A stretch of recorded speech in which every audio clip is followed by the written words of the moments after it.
Corona वबा के दौरान लॉकडाउन से जहां रोजगार के मौके मादूम हुए, वहां माह मुकद्दस के दौरान आम आदमी का सहरो अफ्तार भी मुश्किल बना दिया गया है।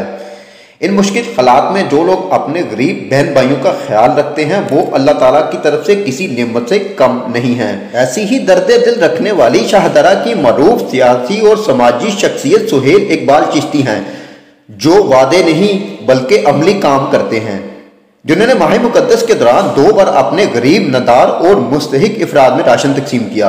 राशन तकसीम की तकरीब चिश्ती हाउस शाहदरा में हुई, जहां खवातीन, मर्दों और बच्चों की बड़ी तादाद में राशन तकसीम किया गया। सुहेल इकबाल चिश्ती का इस मौके पर अपने पैगाम में तमाम मुहैय्यस हज़रात से कहना था कि इस माह मुकद्दस की फजीलत को समझते हुए अपने इर्द गिर्द जहाँ तक मुमकिन हो गरीब अफराद की मदद की जाए। कैमरामैन आदिल बेग के साथ मियां वकास, ज़हीर यूनिस, लाहौर।